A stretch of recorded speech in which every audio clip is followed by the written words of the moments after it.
CLAT PG के exam के लिए केस लॉज को प्रिपेयर करना बहुत ज्यादा इंपॉर्टेंट है। लास्ट के जो आपके 35 डेज है इनके अंदर आप अपने केस लॉज को प्रिपेयर कैसे करते हो या फिर रिवाइज कैसे करते हो, ये आपका डिफरेंस ला सकता है between getting a PSU job या फिर गेटिंग गुड इन एलयू और गेटिंग नथिंग के बीच का। तो अकॉर्डिंगली इस वीडियो में बताया कि स्ट्रेटजी को आप कार्य से फॉलो करिए और आप मुझसे इस टाइम पेपर पे लिख के ले सकते हैं कि इस स्ट्रेटजी को अगर आप फॉलो प्रॉपरली कर लेते हैं तो 99.9% क्वेश्चन जो कि क्लैट पीजी के लिए केस लॉ से जुड़े हुए आएंगे वो आप गलत करके नहीं आएंगे। अब चलिए वीडियो को बिना देर के शुरू करते हैं और बात करते हैं कि जो स्ट्रेटजी है इसको आपको पालन कैसे करना है। देखिए, कोई भी जो स्ट्रेटजी होती है ना आपकी, उसके लिए आपकी 4 प्रोसेस होती है, 4 स्टेप प्रोसेस होती है जिससे कि आपको उस स्ट्रेटजी को प्रॉपरली इंप्लीमेंट करना है। पहला होता है प्लान। आपको पता होना चाहिए कि आपके केस लॉज हैं कौन से, रेंज क्या है केस लॉज की, आपको उनको पढ़ना कहाँ से है। दूसरा है प्रिपेयर। आपको फिर ये पता होना चाहिए कि आपको उनको किस सोर्सेज से पढ़ना है, आपको कौन सी चीजें पढ़नी है, कौन सी चीजें नहीं पढ़नी है। तीसरा एग्जीक्यूट। आपको बैठना है, उठा के उन चीजों का अपने मोबाइल से, अपने फोन से देख कर उनके नोट्स बनाने हैं। और चौथा है रिपीट। आपको लेना है, अपनी कॉपी को खोलना है और उस कॉपी के अंदर से बार बार रिवाइज करना है ताकि आपकी रिकॉल मेमोरी डेवलप हो, आपका थ्योरेटिकल कंसेप्ट प्रॉपरली बिल्डअप हो, ताकि आप उन क्वेश्चंस को सही से लगा पाओ क्लैट के एग्जाम के दौरान। और अकॉर्डिंगली आपको मॉक पेपर्स की प्रैक्टिस करनी है इस पूरे प्रोसेस के लिए। अब बात कर लेते हैं पहले, सबसे पहले कि आपकी प्रायोरिटाइजेशन क्या होनी चाहिए, कौन से केस लॉज आपको पढ़ने हैं, कौन से आपको नहीं पढ़ने हैं। नंबर 1 सबसे आप बात कर लो, प्रायोरिटी नंबर 1 जो आपको केस लॉज देख के चलने हैं क्लैट पीजी के एग्जाम के लिए, those are from the major subjects only, number 1। और नंबर 2, ये जो आपके सब्जेक्ट्स हैं इसके अंदर आपको केवल पढ़ने हैं लैंडमार्क केस लॉज। बिकॉज जो आपका लास्ट ईयर भी पेपर आया था उसमें रीता शर्मा, राकेश शर्मा, आपका कॉमन कॉज आया, देवर ऑल लैंडमार्क केस लॉज। उसके अंदर से जो क्वेश्चंस आए थे वो केस लॉ के ऊपर से पूछे गए थे। तो आपको केस लॉ के अंदर जितनी चीजें इंपॉर्टेंट होती हैं जो कि अभी हम लोग बात करने वाले हैं वो सारी पढ़नी है। अकॉर्डिंगली इस पूरे जो केसेस हैं आपको 2017 से लेकर 2022 के, आप जाइए एससीसी ऑब्जर्वर की वेबसाइट पे, पूरी वेबसाइट आप जाके चार्ट लीजिए और अकॉर्डिंगली इसको पूरे डिटेल में आपको पढ़ने की जरूरत है। द सेकंड प्रायोरिटी इज वो सारे के सारे केसेस जो कि बिलोंग करते हैं किसी मेजर सब्जेक्ट से या फिर किसी माइनर सब्जेक्ट से भी, दोनों से, और जो कि जनवरी 2022 से लेकर मई 2022 के बीच में आ रहे हैं। अकॉर्डिंगली ये जो आपका टाइम पीरियड है अभी का, जो पहला भी जो नया साल शुरू हुआ है इसके अंदर का, ये आपको एक एक केस पढ़ना है मई तक का, बिकॉज यहाँ पे क्वेश्चन सीधे सीधे आएंगे। लास्ट ईयर भी आया, इस बार भी आएगा। और दूसरी जो आपको चीज देखनी है वो है आपकी जुलाई से लेकर दिसंबर 2021 तक के जितने पेपर हैं वो ये 2021 होगा, 22 नहीं सॉरी। और इसके अंदर आपको ये जुलाई से मैं इसलिए बोल रहा हूँ बिकॉज आपको जो पेपर हुआ था ना क्लैट का, that happened in the month of July. तो उसके बाद से जितने केसेस हैं वो आपको अच्छे से देखने हैं, वो भी सारे के सारे सब्जेक्ट्स, चाहे माइनर सब्जेक्ट्स हो जैसा कि बैंक्रप्सी हो गया, आर्बिट्रेशन हो गया, उस टाइप के, या फिर जो मेजर सब्जेक्ट्स हो गया, आपका कॉन्स्टिट्यूशन हो गया, सीआरपीसी हो गया, इन सब के जितने इंपॉर्टेंट केसेस हैं वो आपको देखने हैं, रीसेंट केसेस, लैंडमार्क केसेस हैं। थर्ड प्रायोरिटी का मतलब है कि आपको ये वो केसेस हैं जो कि आपको थोड़ा थोड़ा देखना है बट इनको देखना इंपॉर्टेंट है, और वो होगा आपके मेजर सब्जेक्ट्स के अंदर केसेस ऑफ जनवरी 21 से लेके जून 2021 के। यहाँ पे आप वो चीजें पढ़ो जो कि वीडियो के अंदर अभी हम लोग डिस्कस करने वाले हैं। और साथ ही में आपकी जो चौथी प्रायोरिटी होगी वो होगी आपके मेजर सब्जेक्ट्स के अंदर वो केसेस जो कि आपके जनवरी 2020 से लेके दिसंबर 2020 के बीच में आए हैं। इसके अंदर आप जाओ, केवल हेड नोट का रेफर कर लो, आपका मोर देन इनफ काम हो जाएगा। अब बात कर लेते हैं आपको केस लॉज को के अंदर क्या क्या पढ़ना है। सबसे पहले है आपका नेम ऑफ द केस। आप ये पहले पढ़ लीजिए कि नेम क्या है केस का, क्योंकि उसके नाम से ही आपको सीधे पूछा जाएगा कि इस केस में क्या हेड हुआ, उस केस में क्या हुआ। दूसरा, हेड नोट पढ़ लीजिए। जो आपका हेड नोट होता है वो बेसिकली वो पार्ट होता है जहां पे लिखा रहता है कि हाँ इस केस में पर्टिकुलर फला फला ये हेड हुआ। लिव लॉ में आप इसमें देखोगे लिखा रहेगा।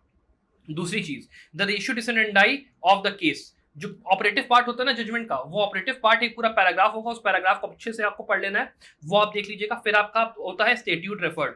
इसका ये मतलब है कि बेसिकली आप जितने भी इंपॉर्टेंट स्टेट्यूट्स आपके उस केस के अंदर हैं, उनके एक्सेप्शंस क्या हैं, उसके अंदर क्या बैकग्राउंड है, वो सब कुछ।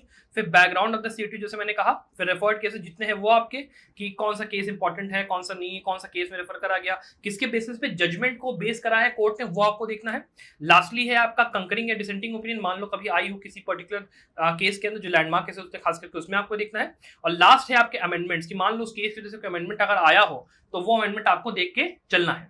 और अब हम लोग चलिए बात कर लेते हैं कि जो केसेस आपको, ये जो चीजें आपको पढ़नी है, ये चीजें आप इंप्लीमेंटेशन में कैसे लाओगे, कि क्वेश्चंस आपको किस तरीके के मिलेंगे क्लैट के अंदर। उसके पहले अगर मैं आपसे कहूं कि अगर आप प्रिपरेशन कर रहे हो अपनी और आप थोड़े कंफ्यूज हो कि आपको केस लॉज कहाँ से मिलेंगे, आप मॉक पेपर्स कहाँ से ले सकते हो, गाइडेंस आपको कहाँ से मिलेगी, तो अकॉर्डिंगली आप हमारे लास्ट मिनट प्रिपरेशन कोर्स में एनरोल कर सकते हो। बिकॉज यहाँ पे जितने भी इंपॉर्टेंट केसेस हैं उनके वीडियो लेक्चर्स की बात हो गई, चाहे जितने भी आपके इंपॉर्टेंट मॉक पेपर्स हो गए, सब कुछ हम लोगों ने कवर करा है। और इस वक्त ये आपका जो पूरा कोर्स है ये आपका इस वक्त 1699 में हम लोग अभी आपके 2 दिन का इसमें हम लोगों ने ऑफर आपके लिए रखा है। तो अगर आप ये वीडियो अभी देख रहे हो तो अकॉर्डिंगली आप इस ऑफर का फायदा उठा के इस कोर्स में एनरोल कर सकते हो। अब बात कर लेते हैं सबसे सीधे सीधे कि कौन कौन से वो टाइप ऑफ चीजें हैं जो आपको पढ़नी जजमेंट के अंदर। सबसे पहला आपका रेशियो और operative part of the judgment या फिर head note of the judgment. यहाँ पे जैसे कि मैंने कहा, जैसे यहाँ पे देखिए आप पहला जो केस आप देख रहे हो वो है कि जॉइंट इंटू फैमिली के अंदर कौन सी चीज है, ये जो पूरी पर्टिकुलर पार्ट है ये किस केस से प्रूफ करा गया, ये किस जजमेंट वैलिड करा गया, ये सीधी सीधी आपको इस टाइप का क्वेश्चन मिलेगा। तो जब भी आप लिव लॉ या फिर एससीसी लाइन पे देख रहे हो, आपको हेड नोट जो होता है, हेडिंग होती है ना, हेडिंग आपको पढ़ के चलनी है। That is very very important. The second type of question यहाँ पे देखिए सीधे सीधे पूछा गया कि जो रिलेटेड केस है किरण देवी स्टेट ऑफ बिहार, यहाँ पर वो किस चीज से रिलेट करता है। यहाँ पे 4 आपको ऑप्शन दे दिए गए, तो जिस टॉपिक से रिलेट करता है वो आपको पता होना चाहिए। That is very very important. और लास्टली यहाँ पे आप देख सकते हैं कि कौन सी ऐसी डायरेक्शन जो कि सुप्रीम कोर्ट के द्वारा नहीं दी गई in the Babita Punia case. ये आपका लैंडमार्क केस था। इसके अंदर से आपको ये समझ में आता है कि जो ऑपरेटिव पार्ट है, फिर जो रेशियो है आपका जजमेंट का, जहां पे मान लो कोई गाइडलाइंस दिया गया या फिर जो आपका मेन रेशियो था जिसमें कि जज ने कोई बहुत इंपॉर्टेंट बात लिखी है, जिसमें कि उसने इंटरप्रिटेशन करा है लॉ का, वो आपको पढ़ के चलना। उसी के ऊपर सीधे सीधे क्वेश्चन आएगा, वर्ड प्ले किया जाएगा और उसके थ्रू आपको आंसर करने की यहाँ पे जरूरत है। तो इन चीजों को आपको केस के अंदर देख के चलना है। अगर मैं आपसे कहूँ आपको ऑपरेटिव पार्ट अच्छे से कैसे पढ़ना है, सिंपल तरीका है, आप कोई भी जजमेंट उठाओ जो कि इंपॉर्टेंट आपको लग रहा है, आप उस जजमेंट के लास्ट में जाओ, लास्ट से ऊपर पढ़ना शुरू करना। आपको ना सीधे सीधे वो पैराग्राफ मिल जाएगा जो कि आपके लिए इंपॉर्टेंट है।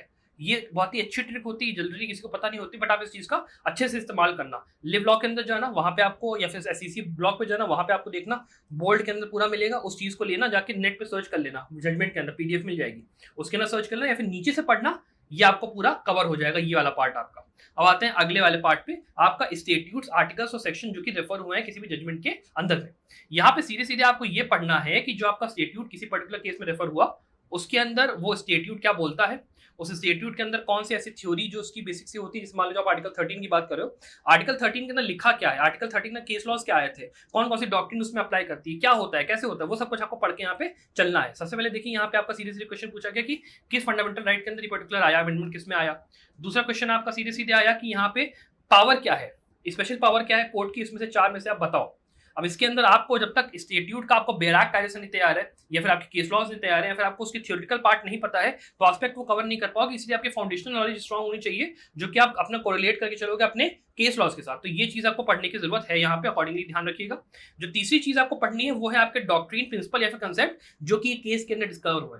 इसका सिंपल मतलब इतना है कि मान लो कोई ऐसा डॉक्ट्रिन है, जैसे मान लीजिए यहाँ पे क्वेश्चन आया कि पब्लिक ट्रस्ट डॉक्ट्रिन किस केस में डिस्कस हुआ था। 4 आपको ऑप्शन दे दिए गए, आपको सीधे सीधे पता होना चाहिए कि भाई किसी उसमें ये बात कही गई, तो किसी केस में अगर कोई डॉक्ट्रिन डिस्कस हुई, उस डॉक्ट्रिन को जरूर से नोट कर लीजिए अपने नोट्स के अंदर। That is very very. अब बात कर लेते हैं आखिरी जो चीज सबसे इंपॉर्टेंट, वो है आपके अमेंडमेंट जो कि किसी केस या स्टेट्यूट से रिलेटेड हुआ है। यहाँ पे देखिए पहला क्वेश्चन यहाँ पे सीधे सीधे आया कि जो गिवन एग्जर्प्ट है उसके अंदर कौन सी ऐसी चीज है जो कि living status of father ensuring compulsory property of daughters right के अंदर बोली गई। ये सीधे सीधे आपको 4 ऑप्शन दे दी गई। यहाँ पे आपको अगर अमेंडमेंट आपने पढ़ा है, आप सीधे सीधे इस क्वेश्चन को आंसर कर पाओगे, उसमें कोई डाउट है नहीं। तो अमेंडमेंट पढ़ना बहुत ज्यादा जरूरी है, ये आपको ध्यान में रखना है, चाहे वो मेजर सब्जेक्ट के हो चाहे वो माइनर सब्जेक्ट के हो, सारे के सारे उसमें अमेंडमेंट्स को देखते हुए जाइए। आपको ये 35 दिन के अंदर करके चलना, ध्यान रखिएगा मॉक पेपर्स के साथ। इसके बाद सेकंड थिंग यहाँ पे जैसे आप देख सकते हो कि किस पर्टिकुलर अमेंडमेंट के थ्रू ये पर्टिकुलर सेक्शन यहाँ पे आया, तो अमेंडमेंट क्या लाया, अमेंडमेंट में क्या बोला गया, कौन से पॉइंट्स हुए कौन से नहीं हुए, वो सब आपको पता होना चाहिए। अब इसके बाद बात कर लेते हैं कि आपको कौन कौन से सोर्सेज को यूज करना है यहाँ पे इन केस लॉज को स्टडी करने के लिए। सबसे पहला सोर्स, सबसे इंपॉर्टेंट सोर्स है आपका, जैसे मैंने कहा था, एससी ऑब्जर्वर की यहाँ पे वेबसाइट। इसके अंदर जितने 42-43 केसेस दिए हुए हैं ना, उनको आप घूम के पी जाओ पूरा बहुत बढ़िया से। दूसरा है फैजान मुस्तफा सर के वीडियोस। फैजान मुस्तफा सर के वीडियोस के अंदर जो जो केसेस डिस्कस होते हैं, जो भी लीगल न्यूज आती रहती है, वो आप जाओ, उसको आप जाके पहले देख लो वीडियो के अंदर क्या है, फिर उसको अपने आप से खुद से पढ़ो, आप समझ में आ जाएगा क्या होने वाला है। फॉर ये आपका लैंडमार्क केसेस के लिए होगा। फिर आप बात करते हो अगर रीसेंट केसेस की, तो रीसेंट केसेस के अंदर आपका एससीसी ऑनलाइन ब्लॉग बहुत ही ज्यादा इंपॉर्टेंट, यहाँ पे आपका फ्री सोर्स है, अकॉर्डिंगली यूज कर सकते हो। दूसरा हो गया आपका लिव लॉ का, लिव लॉ का आप यूज करो, बहुत आसान रहेगा। संभव लॉ के आप वीडियोस हमारे देख सकते हो, उसमें आपको बहुत सारे इंपॉर्टेंट केस लॉज को हम लोग रोज आपको देते रहते हैं। लिव लॉ के वीडियोस को भी आप फॉलो कर सकते हो अकॉर्डिंगली। चलिए ये तो हम लोगों ने बात कर लिया कि आपको किस तरीके से क्या चीज प्रिपेयर करनी है, कैसे प्रिपेयर करनी है। अब बस मैं ये वीडियो खत्म करना चाहूंगा बस एक छोटी सी चीज से, कि अगर आपको इस पेपर को प्रिपेयर करना है तो सबसे इंपॉर्टेंट चीज है वो है आपको अपना हौसला बना के रखना है। किसी भी पॉइंट पर आप ये नहीं कर सकते कि आप डिमोटिवेट हो जाओ कि मैं कैसे करूँगा, ये पेपर बड़ा कठिन है या फिर बाकी लोग मुझसे अच्छा प्रिपेयर कर रहे होंगे या फिर क्या मैं कर पाऊँगा, नहीं कर पाऊँगा। बिकॉज़ एक बात ध्यान रखिएगा और मैं एक सिंपल सी लाइन आपसे बस बोलना चाहूँगा कि कभी भरोसा करके देखो अपने हौसले पर, कभी भरोसा करके देखो अपने हौसले पर, किसी दिन ये हौसला तुम्हारी ज़िंदगी बना देगा। बस इसी लाइन के साथ मैं वीडियो खत्म करना चाहूँगा। आई होप आपको वीडियो पसंद आया हो। आप इस वीडियो को लाइक करिएगा, शेयर करिएगा। अगर आपको लगता है कि आपको मेरे से थोड़े हेल्प की ज़रूरत है तो आप अकॉर्डिंगली मेरे कोर्स में भी एनरोल कर सकते हैं।